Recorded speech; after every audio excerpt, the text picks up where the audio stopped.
Hello guys, welcome to my channel. In this video we will talk about the languages spoken by Jainism, two types of Jainism, Jainism Council and Jainism Architecture. So let's begin. Firstly, the early Jainism, the early Jains adopted Prakrit language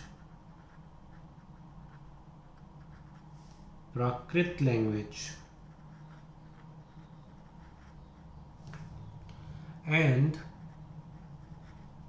discarded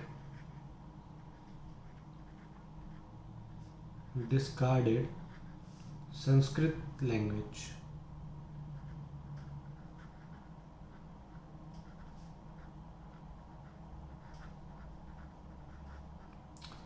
देखिए same इसमें भी Buddhism की तरह ही रहा कि Buddhism जो early Buddhist थे, जो बुद्धिज्म को मानने वाले जो लोग थे, शुरू में उनकी ऑफिशियल लैंग्वेज पाली थी, लेकिन उन्होंने बाद में क्या किया, पहले तो उन्होंने संस्कृत को डिस्कार्ड किया, संस्कृत को इग्नोर किया, पाली लैंग्वेज को अपनाया और उनका रिलीजन आगे बढ़ा, चीज़ें चली। लेकिन बाद में जो अगर हम ड्रॉबैक्स ऑफ बुद्धिज़्म में जो हमने पढ़ा था कि उसका बुद्धिज़्म रिलीजन के ख़त्म होने का मेन कारण, उसका डिक्लाइन होने का मेन कारण ये भी था कि लोगों ने फिर पाली लैंग्वेज को, जो बुद्धिज़्म लोगों थे या बुद्धिज़्म जो मॉन्क्स थे, उन्होंने पाली लैंग्वेज को डिस्कार्ड किया, संस्कृत को अपनाया। तो सेम ऐसी ही जैनिज्म में भी रहा। जो अर्ली जैनिस्ट थे, जो पहले के जो जैन बुद्धिस्ट जैन लोग थे, जैन पुजारी थे, जैन मॉन्क्स थे, उन्होंने प्राकृत इनकी लैंग्वेज थी ऑफिशियल जैन्स की, उसको अपनाया और संस्कृत को डिस्कार्ड किया, संस्कृत को मना किया, बॉयकॉट किया इसको। लेकिन बाद में फिर reason of the decline of Jainism में अगर हम देखेंगे तो फिर वही पॉइंट आता है कि फिर ये लोग संस्कृत को अपनाते हैं और अपनी ऑफिशियल लैंग्वेज को नकारते हैं। So by the way, early Jains जो थे, उन्होंने प्राकृत लैंग्वेज थी उनकी, उसको अपनाया और संस्कृत को डिस्कार्ड किया। नेक्स्ट एक इम्पॉर्टेंट छोटा सा पॉइंट है, इसमें आप देख लीजिए। Chandragupta Maurya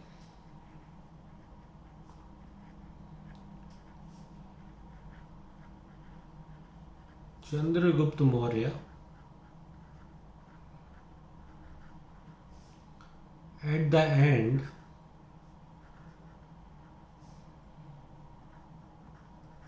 end of his life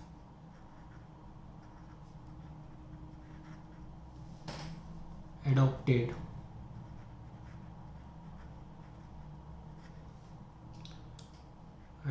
the Jainism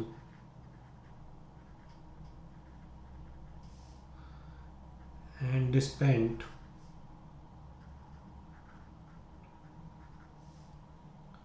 his last years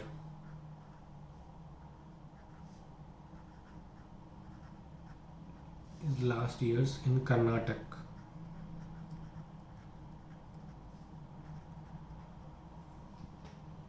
It became popular in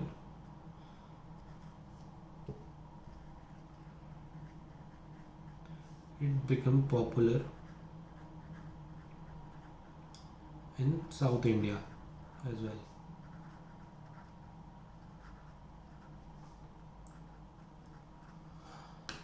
तो चंद्रगुप्त मौर्य जो थे काफ़ी फेमस हैं, गुप्ता मौर्य डायनेस्टी के जो मेन आप कह सकते हैं वंशज रहे हैं ये।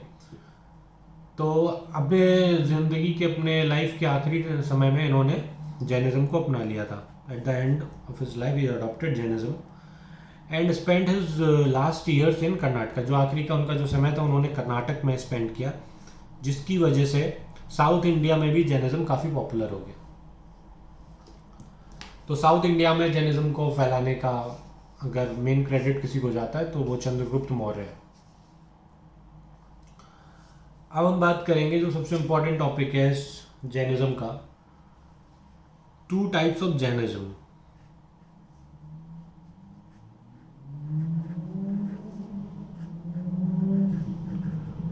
Two types of Jainism.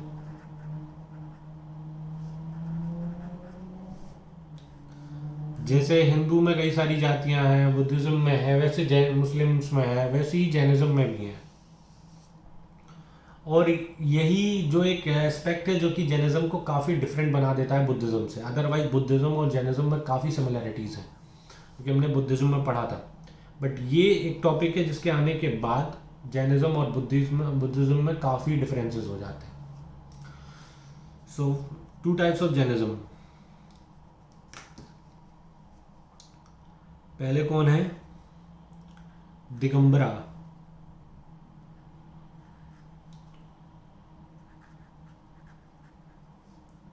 Digambara.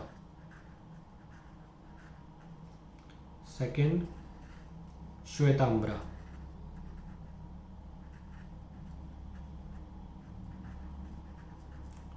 श्वेतांबरा। ये दो तरीके के जैनिज्म होते हैं, एक को बोलते हैं दिगंबरास, एक को बोलते हैं श्वेतांबरा। अब हम बात करेंगे कि क्या डिफरेंसेस हैं, क्या दोनों की क्या क्वालिटीज है।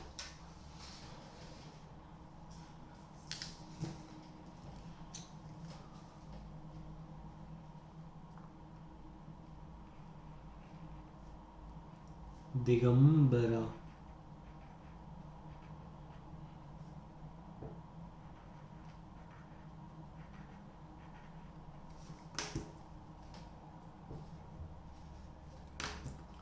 श्वेतांबरा।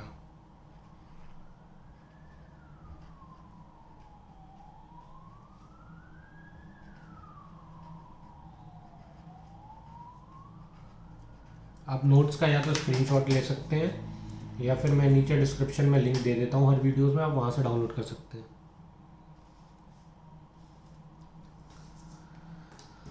So first point is Digambara means sky dead. Sky dead. And Shvetambara means white dead. मैं आपको साथ साथ मतलब समझाता जाऊंगा। स्काई डेड और वाइट डेड क्या है? दिगंबरा जो होते थे, पहले हम इसका नेक्स्ट पॉइंट देख लें, फिर इससे फर्स्ट पॉइंट क्लियर हो जाएगा। दे stress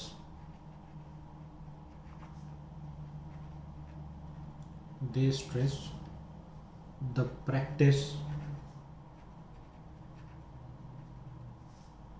of nudity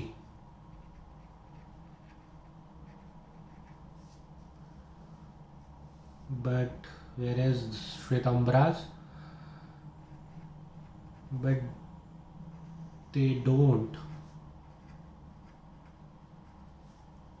follow nudity। अब ये दो पॉइंट्स क्या है कि दिगंबरा का मतलब स्काई डेड, वो इसलिए क्योंकि ये लोग न्यूडिटी को पे विश्वास रखते थे, न्यूडिटी की प्रैक्टिस करते थे। जितने भी दिगंबरा जैन्स हैं वो लोग कपड़े धारण नहीं करते हैं, वो निर्वस्त्र रहते हैं, न्यूड रहते हैं। इसीलिए इनको कहा जाता है स्काई डेड। क्यों? क्योंकि ये इनका ये बिलीव है कि जो आसमान है, जो स्काई है, जो आसमान है वही हमारा वस्त्र है, हमें इसके नीचे हमें कोई वस्त्र पहनने की ज़रूरत नहीं है। इनका ये बिलीव है, इसलिए इनको स्काई डेड कहते हैं। जबकि श्वेतांबरा जो है ये लोग न्यूडिटी पे बिलीव नहीं करते, ये लोग हमेशा सफ़ेद वस्त्र में रहते हैं। उनका ऐसा कोई बिलीव नहीं है कि हमें आकाश के नीचे, आसमान के नीचे वस्त्र नहीं पहनने चाहिए। तो ये लोग सफ़ेद कपड़े पहनते हैं, उसी को अपना सब कुछ मानते हैं, तो इनको वाइट डेड बोलते हैं इसलिए। अब third point, it under the leadership of Bhadrabahu.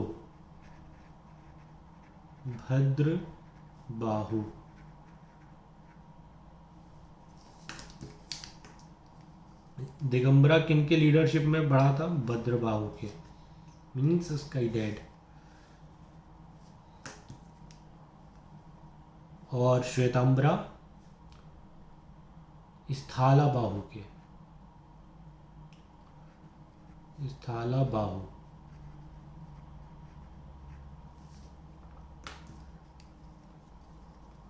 इनके इनके लीडर को थे श्वेतांबरा के स्थलाबाहु और दिगंबरा के Bhadrabahu. They migrate to south.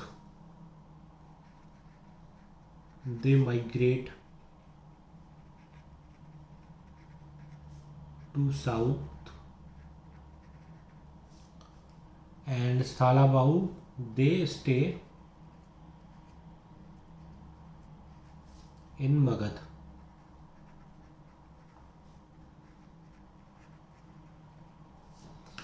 जो दिगंबरा थे, जो इनके लीडरशिप में बहादुर शाह भद्रबाहु थे, जो दिगंबरा थे वो लोग साउथ की तरफ माइग्रेट हो गए, इसलिए वो उधर ज़्यादा पाए जाते हैं। और जो श्वेतांबरा थे वो मगध यानी बिहार में रह गए। Third and fourth point, Digambara believes that women can't get moksha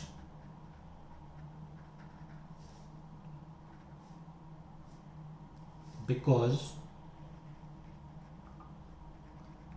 they have to born as man in their next life,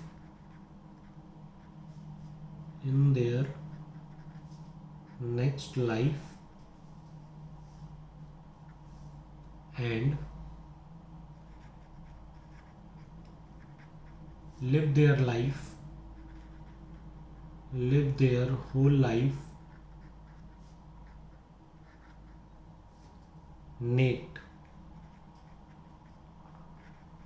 Then only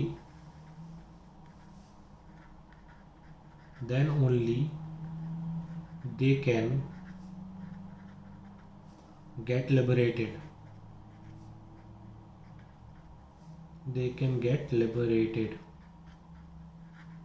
मोक्ष।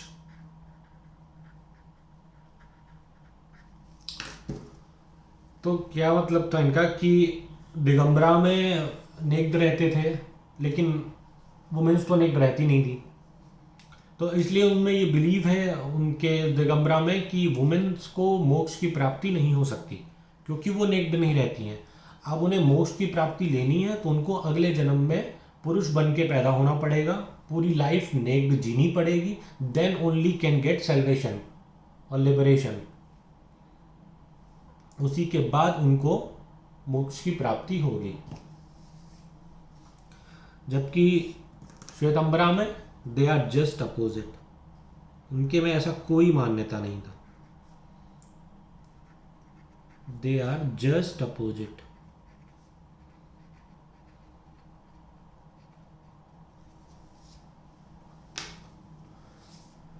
And fifth point, if you sacrifice, they believe, Digambara जो थे उनका मानना था, if you sacrifice hunger, thirst, sleep, disease or fear, then only you get salvation. Digambara का मानना था अगर आप भूख, प्यास, नींद, बीमारी, डर, अगर सब चीज को सेक्रीफाइस कर सकते हो तभी आपको मोक्ष की प्राप्ति होगी। जबकि श्वेतांबरा में just opposite, they don't believe in this kind of thoughts, just opposite.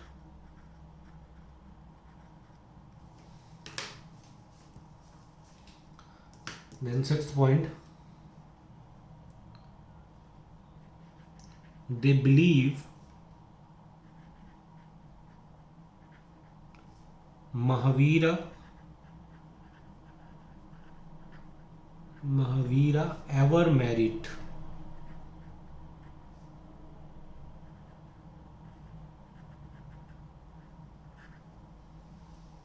Never married. Whereas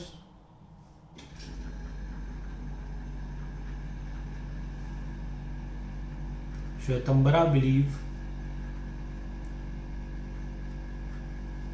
he got married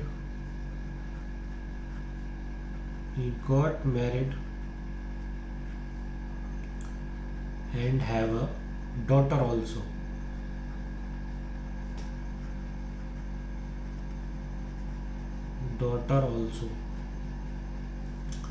Digambara का मानना था कि जो महावीर है, जो इनके देवता है, जो भगवान है, वो शादीशुदा नहीं है, जबकि श्वेतंबराज का मानना था कि नहीं, वो शादीशुदा भी है और उनकी एक बेटी भी है, जिसका हमने जिक्र किया था जब हम महावीर की बायोग्राफी पढ़ रहे थे, because it was most accepted view. लेकिन दिगंबराज का ऐसा मानना नहीं था।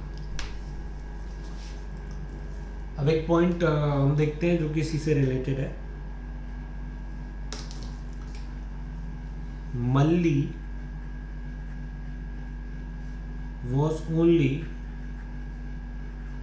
was the only female तीर्थंकर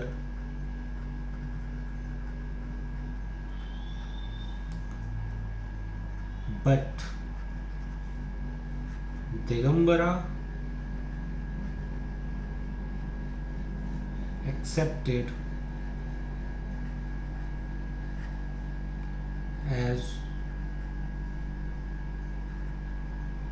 Mallinath, like it seems to be a man. Like it seems to be a man. But Shvetambara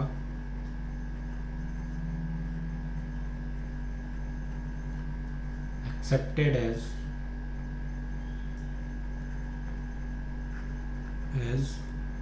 Malli only.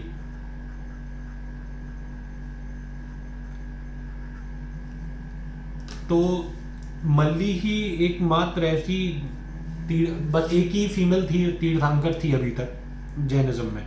तीर्थंकर मतलब गुरु।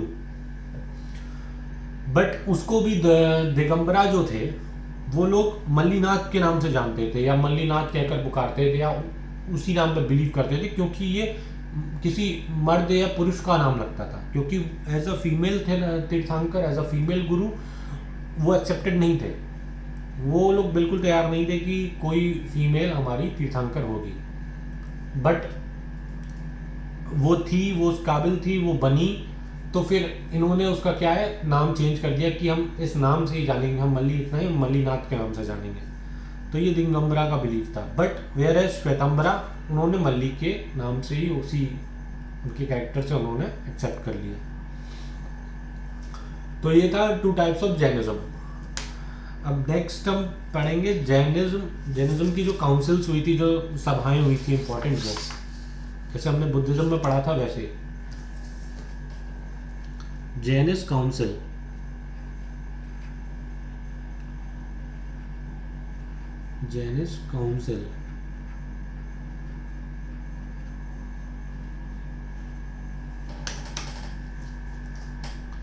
तो सबसे पहली जो काउंसिल थी इंपॉर्टेंट वो कब हुई थी? 310 BC में हुई थी। कहाँ हुई थी? पाटलिपुत्र में, यानी पटना।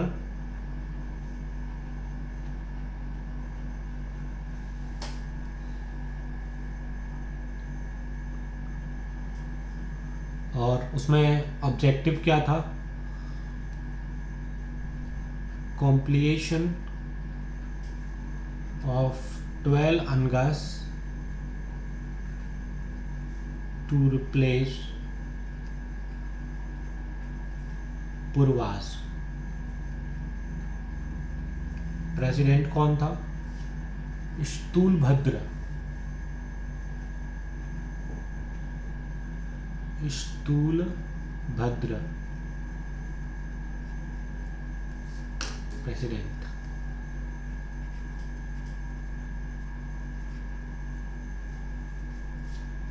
ऑब्जेक्टिव,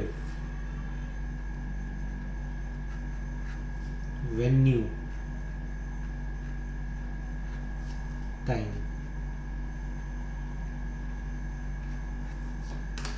एंड सेकेंड,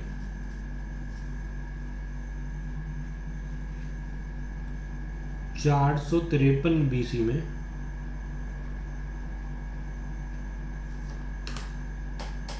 जगह वल्लभी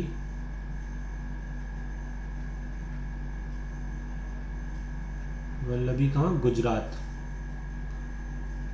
फाइनल ऑब्जेक्टिव क्या था? Final completion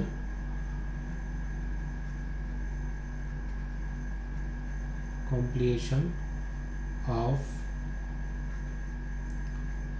12 angas and 12 upangas। President कौन? देरीदीगंज president.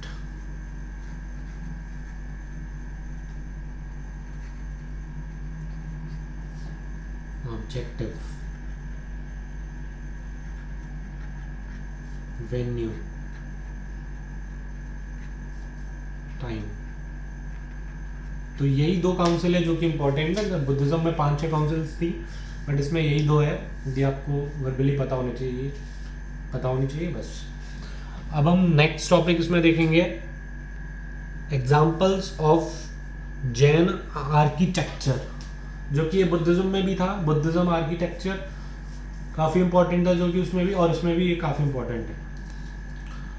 So examples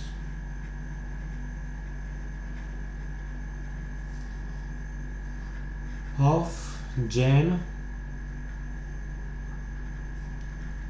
architecture.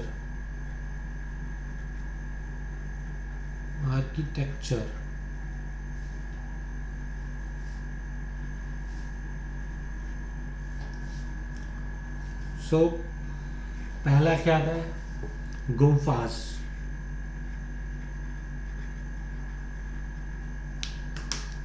गुम्फास means caves, that is caves, गुफाएं।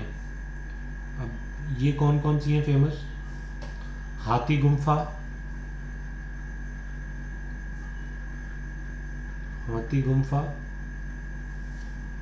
बाघ गुम्फा, उदयगिरी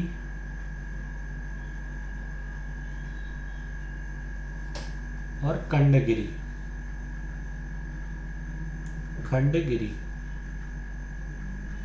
ये फेमस जैनिज्म की गुफाएं हैं, जिन्होंने कि जो जैन धर्म के जो लोग थे उन्होंने, उनके गुरुओं ने, उनके लोगों ने बनवाया था, और जैन आर्किटेक्चर के नाम से ये फेमस है। एंड सेकेंड इज, अब सेकेंड जो चीज़ें वो कहाँ है? ये तो एक आर्किटेक्ट था कि गुम्फास, केव्स कौन कौन से फेमस हैं, कहाँ पे। लेकिन अब हम देखेंगे सिटीज़ के हिसाब से, स्टेट के हिसाब से। तो सेकेंड इज गुजरात। गुजरात पे सभाएं भी हुई थी, तो गुजरात और बिहार ये तो मोस्ट इम्पॉर्टेंट है बुद्धिज़्म के लिहाज से भी और जैनिज़्म के लिहाज से भी, क्योंकि इन दोनों की काफ़ी आर्किटेक्चर इन दोनों स्टेट में है। गुजरात में गिरनार गिरनार और पालीताना टेम्पल, पालीताना टेम्पल। तीसरा राजस्थान,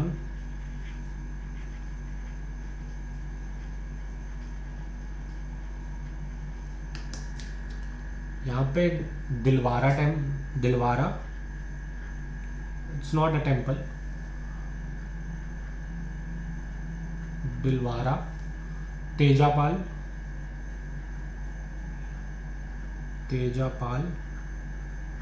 जो कि माउंट आबू में है, Mount Abu. Fourth is Bihar,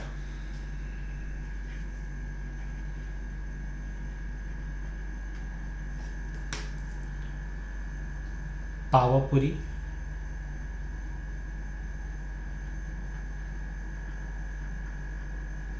और राजगृह।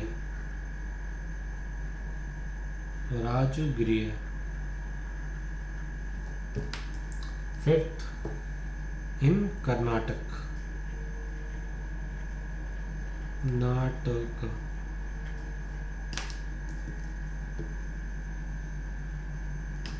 स्टैचू ऑफ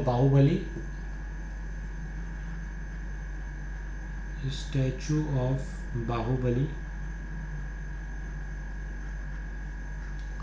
और उसको गमतेश्वर के नाम से भी उधर जानते हैं, गमतेश्वर। तो ये कुछ फेमस आर्किटेक्चर थे जैनिज्म से। तो अब यहाँ पे हमारा जैनिज्म फिनिश होता है। एक आप जो मुरादाबाद में एक यूनिवर्सिटी है, तीर्थंकर यूनिवर्सिटी, वो भी जैनिज्म की। तो ऐसी कई यूनिवर्सिटीज़ भी हैं। तो यहाँ पे हमारा जैनिज्म जो है फिनिश होता है। अब हम नेक्स्ट टॉपिक पढ़ेंगे एंशिएंट हिस्ट्री ऑफ इंडिया में मौर्य डायनेस्टी नेक्स्ट वीडियो में। So thanks for watching. Thanks.